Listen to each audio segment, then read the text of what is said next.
আমেরিকার ফ্যামিলি কোর্টে বিয়েটা হয়েছে। মানে কি হিসেবে বিয়েটা করছেন? ওনার তো বিয়ে করেছে, কন্ট্রাক্টে বিয়ে করছে। হাজবেন্ড থাকলে অসুবিধা নেই। হাসান নায়িকা মৌসুমীকে হাসান জাহাঙ্গীর তিনি কন্টাকে বিয়ে করেছেন, কিন্তু কেন হাসান জাহাঙ্গীরকে তিনি এই বুড়ো বয়সে কেন বিয়ে করলেন এবং কন্টাকে জানলে অবাক হয়ে যাবেন। যেখানে হাসান জাহাঙ্গীর সব সত্য কথাগুলো খুলে বললেন, সেখানে মৌসুমী সব কথা গোপন রাখলেন। যেখানে মৌসুমীর মেয়ে তিনিও আমেরিকার স্টাইলে পাগল হয়ে যাচ্ছেন, আর দেশে থাকা ওমর সানি তিনি কেঁদে কেঁদে মরে যাচ্ছেন একেবারেই। চলুন এখন হাসান জাহাঙ্গীরের সেই ভিডিওটি দেখে নেব, যেখানে তিনি কন্টাকে বিয়ের কথা এবং সব কথাগুলো খুলে বললেন। চলুন সেই লাইভটি দেখে নিই তাহলে। আমেরিকার ফ্যামিলি কোর্টে বিয়েটা হয়েছে। মানে কি হিসেবে বিয়েটা করছেন? ওনার তো বিয়ে করেছে, কন্ট্রাক্টে বিয়ে করছে। হাজবেন্ড থাকলে অসুবিধা নেই। হাসান ভাই, আপনি নাকি মৌসুমী বাবাকে বিয়ে করেছেন, এটা কি আসলে? বিয়ে করা কি অন্যায়? না করেছেন কিনা, আমরা শুনেছি মৌসুমী বাবাকে আপনি বিয়ে করেছেন। এই প্রশ্নটা আমাকে অনেকে করছে। মৌসুমী কি বিয়ে করতে পারে না? আমি কি করতে পারি না? না, আমরা শুনতে চাচ্ছি যে বিয়ে করেছেন কি না। আর শুনলে কি খুশি হবা? আমরা শুনতে চাই, আপনারা স্টার, আপনাদের বিষয়ে শুনতে আমাদের আগ্রহ থাকে, নিউজ করি। তুমি কি চাও, পজিটিভ না নেগেটিভ? পজিটিভ সবসময় আমরা আশা করব, কিন্তু আসলে এটা কেমন পজিটিভ সেটা তো জানি না। হ্যাঁ, আমার খুব প্রিয় যার বক্তা আমি ছিলাম, আমি তাকে বিয়ে করেছি। পত্রিকাতে খবর আসছে আপনারা বিয়ে করেছেন, তাহলে কি সংবাদটা সত্য? 100% সত্য। কন্ট্রাক্টে থাকলেও হাজবেন্ড থাকলে কন্ট্রাক্টে 2 বছর বিয়ে করা যায়, এটা তার মানে নিয়ম আছে। তার মানে সংসারের জন্য না? না, সংসারের জন্য না। এটা সংসার তো সানি ভাই আছে, আমি কেন বিয়ে করবো? তাহলে কি কোনটা কি বিয়ে করলেন এটা বুঝলাম না। এটা আমেরিকার লতে আছে যে একটা মেয়ে বিয়ে করতে পারে 2 বছরের জন্য, আর একটা ছেলেও করতে পারে। আমরা এই কন্ট্রাক্ট বিয়েটা করেছি। মানে এটা বুঝলাম না, মানে কন্টাক্ট বিয়ে করেছেন আপনি মৌসুমী আপাকে, তার হাজবেন্ড আছে, আপনারও সংসার আছে। কার সংসার আছে কার নাই সেটা বড় কথা না, বিয়েটা হচ্ছে বড় কথা আসলে। আর চিত্রনায়িকা মৌসুমী, যাকে প্রিয়দর্শিনী বলা হয়, উনি এত বড় গুণী অভিনেত্রী, এত বড় মনের মানুষ, এত পরিচ্ছন্ন মানুষ। আমার লাইফে আমার সাথে অসংখ্য মোর দেন 100 নায়িকারা কাজ করছে কো আর্টিস্ট হিসেবে, বাট উনার মতো বড় মনের অভিনেত্রী আমি পাইনি। আর মৌসুমীকে আমি মৌসুমী আপু বলি, যদিও কথা বলতে বলতে যেটা হয়েছে যে আমরা প্রায় সেম আমার মেট্রিক আর মৌসুমী আপুর মেট্রিক আমার 2 বছরের জুনিয়র। আচ্ছা, তো খুব মজা করে আমরা কাজগুলো করেছি। এই জন্য আমি সাধুবাদ জানাই আমেরিকাতে যারা আমাকে এবং মৌসুমী আপুকে হেল্প করেছে। এর মধ্যে হচ্ছে শামসুল আলম সোহাগ, এস প্রোডাকশনের মালিক। উনি অনেক বড় মনের একটা মানুষ, উনিও মৌসুমী আপুর অনেক ভক্ত।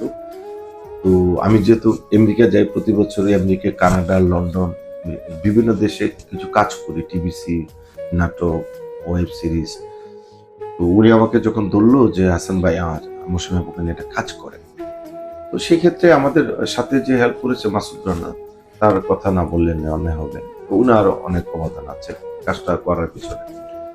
আর বিষয়টা নিয়ে যখন আমি মৌসুমী আপুর সাথে ডিসকাস করলাম, তো তুমি গল্প দিয়ে আমাকে খুশি করতে পারলে আমি করব। উনি টাকা পয়সার কথা কিন্তু বলে নাই, গল্প বলছে, এটাই মৌসুমী।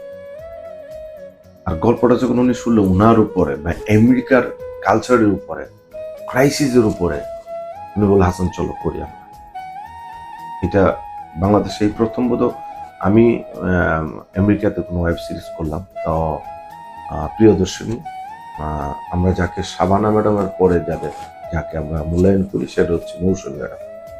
তাকে নিয়ে কাজ করতে যে ভালো আন্তরিকতা, ভালো আড্ডা, ভালো বন্ধুত্ব। সবচেয়ে বড় কথা হচ্ছে যে মৌসুমী ম্যাডাম যে এত ট্যালেন্ট আমার এটা জানা ছিল। আমি একবার ম্যাডাম বলি, একবার আপু বলি, একবার মৌসুমী বলি, ক্যারেক্টারের খাতিরে। গল্পটা নিয়ে আমি ডিসকাস করব না, কারণ এটা যারা প্রযোজনা সংস্থা থেকে কাজটা করেছে, এটা হিউজ বাজেটের একটা বড় কাজ। এখন কিছু অংশ বাকি আছে শুটের, সো আমি গল্প নিয়ে কিছু বলতে চাই না। শুধু এটা বলবো যে এই গল্পটা রিলিজ হলে ইনশাল্লাহ আশা করি ওয়ার্ল্ড ওয়াইড যারা দেশের বাইরে থাকেন, বিশেষ করে প্রবাসীরা, তারা উপকৃত হবে। হিউম্যান রাইটস একটা সংগঠন আছে যারা ওয়ার্ল্ড ওয়াইড অসহায় মানুষের পাশে দাঁড়ায়। এরকম একটা সংগঠনকে বেস করে একটা নারীর জীবনের গল্প, একটা নারী কিভাবে মানুষকে সহায়তা করতে যে বিপদে পড়ে এবং বিপদে পড়ার পর সে বাধ্য হয় কন্টাকে বিয়ে করতে, তারপরে সে অসহায় মানুষের পাশে থাকতে চায়। এই হচ্ছে গল্প, বাট এর বাইরে কিছু বলা যাবে না। আচ্ছা, জানাই মৌসুমী আপা যেন সুস্থ থাকেন, মানসিকভাবে আরো শক্ত থাকেন, কিন্তু আসলে শক্ত থাকার মতন সিচুয়েশন কি আছে? বিশেষ করে গত পরশুদিন থেকে যা হচ্ছে সোশ্যাল মিডিয়াতে, এখানে মৌসুমীর সাথে জাহিদ খানের একটা যে অনৈতিক সম্পর্ক, সেটা কি বন্ধুত্বের নাকি প্রেম ভালোবাসা, এমনকি সংসারটাও ভাঙার পথে, এই যে একটা টোটাল শক্ত অবস্থানে মৌসুমী দাঁড়িয়েছেন। দৃশ্যত ওমর সানির সাথে সম্পর্ক রাখার চিন্তা থাকলে এই কাজগুলো তিনি করতেন না। এখন এই সিচুয়েশনে আইসা মৌসুমীর জন্য আরও একটু দুঃসংবাদ হচ্ছে যে ওনার গর্ভের প্রথম সন্তান, যে মানে তার ছেলে ফারদিন, সে কিন্তু ওমর সানির পক্ষে এসে কিন্তু সে মুখ খুলেছে। বেশ কিছু গণমাধ্যম নিশ্চয়ই আপনারা নিউজটা দেখেছেন যে ফারদিনও জাহিদ খান সম্পর্কে আসলে খুবই স্ট্রং পজিশনে আছে পিতার পক্ষ নিয়ে। এখন এখানে আরও একটা বিষয় আছে, আমি বলি, যদি জাহিদ খানের লাস্ট ভিডিওগুলো আপনারা শুনে থাকেন, তিনি তার কথার মধ্যে বলল যে ওমর সানি এবং তার ছেলে মাদক ব্যবসার সাথে জড়িত। আর তিনি একটা পয়েন্ট আউট করেছেন কি, আমিও নিউজটা করেছিলাম যে বেশ কয়েক মাস আগে আমাদের মাদকদ্রব্য নিয়ন্ত্রণ যারা করেন অধিদপ্তর, তাদের একটা অভিযানে ওমর সানির ছেলের একটা রেস্তোরাঁ আছে, সেই রেস্তোরাঁ থেকে সীসা এবং সীসা জাতীয় জিনিস এগুলাকে জব্দ করা হয়েছে। তখন ওমর সানি ভাই আবার বলছিল যে এরকম তো শত শত রেস্তোরাঁতেই এই ঘটনাগুলো ঘটে, এটা নিয়ে কাউন্টারও করা হয়েছিল, যদিও তার ছেলেকে গ্রেপ্তার করা হয়নি, জরিমানা করা হয়েছিল।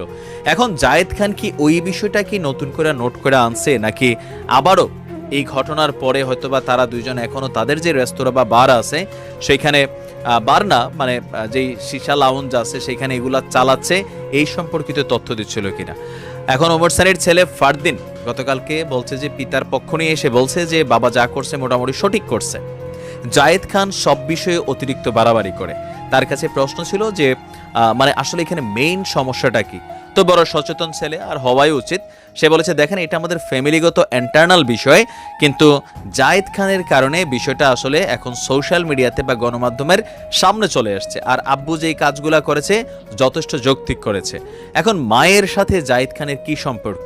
সাংবাদিকরা স্বাভাবিকভাবে ওমর সানি যেহেতু তার ছেলে মেয়েকে সাক্ষী হিসেবে টানছে যে তার ছেলে মেয়ের কাছে প্রমাণ আছে জাহিদ খান যে ডিস্টার্ব করতো, এই কথাগুলোই যখন তার ছেলেকে জিজ্ঞেস করা হয়েছে, সেও বড় কৌশলী অ্যান্সার দিয়েছে, বলেছে দেখেন যে এগুলা ইন্টারনাল বিষয় পারিবারিকভাবে, বাট আব্বু যেহেতু জায়েদ আঙ্কেল বলে না, মানে জাহিদ খানরে থাপ্পড় দিছে, তো সেইটা নিয়ে আম্মু হয়তো কিছুটা মানসিকভাবে বা মনে ভাবে গোস্সা হয়েছে বা জিনিসটা নিয়ে অভিমান করছে, সেই কারণে আম্মু হয়তো মানে আব্বুর বিপরীতে গিয়ে তিনি এই ধরনের বক্তব্য দিয়েছেন। কারণ আম্মু চাইছিল বিষয়টা মিডিয়ার মধ্যে না গিয়া পারিবারিকভাবে যে জায়েদ ওমর সানির মধ্যে যেই দ্বন্দ্বটাই আছে সেটা যেন গণমাধ্যমে না আসে। বাট যখন এটা চলে আসছে আর ওমর সানি ভাই নিজে লাইভে এসে এটা প্রকাশ করছেন, এটা তো কোনো গণমাধ্যম প্রথম প্রকাশ করে নাই, ওমর সানি ভাইয়ের কাছ থেকে বিষয়টা মার্কেটে ছড়াইছে।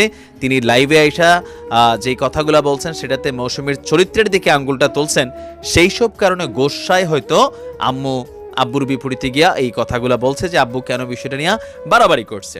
তো এই ছিল তা ওমর সানি মৌসুমীর ছেলের কাছ থেকে পাওয়া তথ্য। এখন দিন শেষে সব মিলিয়ে তো আসলে ঝোল পাকাই গেছে। তো যাই হোক, এখন মৌসুমী আপার যে সিচুয়েশনটা বড়ই খারাপ সময়, মানসিকভাবে অবশ্যই খারাপ যাচ্ছে, বাট যেহেতু তিনি মা হবেন, ওমর সানি ভাইয়ের এই তথ্য কতটুকু সত্য মিথ্যা সেটাও জানি না। এখনো মৌসুমীর কাছ থেকে আমরা কোনো তথ্য পাইনি বা তার ছেলের কাছ থেকে কোনো তথ্য পাইনি যে ওমর সানির দেওয়া বক্তব্য সঠিক না ভুল। বাট যদি সত্য হয়ে থাকে তাহলে মৌসুমীর উচিত রেস্ট নেওয়া, এইসব জিনিস সম্পর্কে কনসার্ন না করা। আর যদি মিথ্যা কথা হয় তাহলে ওমর সানি ভাইকে বাংলা চলচ্চিত্রের অঙ্গন থেকে মিথ্যার উপরে যদি কোনো পুরস্কার থাকে সেটাও দেওয়া উচিত।